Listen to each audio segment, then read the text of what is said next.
રાજકોટમાં જ્યારે ડ્રગ્સને નાશ કરવા માટે પોલીસને એક મોટી સફળતા હાથ મળી છે અને આ સાથે એસઓજીની સૌથી મોટી સફળતા હાથ ધરવામાં આવી છે। આપને જણાવી દઈએ તમામ પ્રકારની માહિતી સાથે કે જ્યારે રાજકોટ ગ્રામ્ય એસઓજી પોલીસને ટીમે સે નો ટુ ડ્રગ્સ અભિયાન અંતર્ગત ગોંડલ બી ડિવિઝન વિસ્તારમાં દરોડા પાડી મોટી સફળતા મેળવી લીધી છે।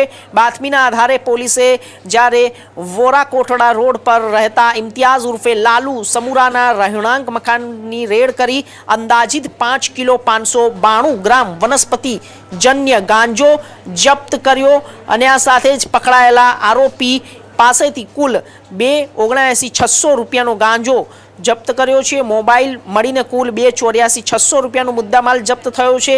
રાજકોટ ગ્રામ્ય પોલીસ દ્વારા કબજે કરવામાં આવ્યો હતો। મહત્વની વાત એ છે કે આરોપી ઇમ્તિયાઝ ઉર્ફે લાલા વિરુદ્ધ અગાઉ પણ દારૂ ડ્રગ્સના અનેક ગુનાઓ નોંધાઈ ચૂક્યા છે।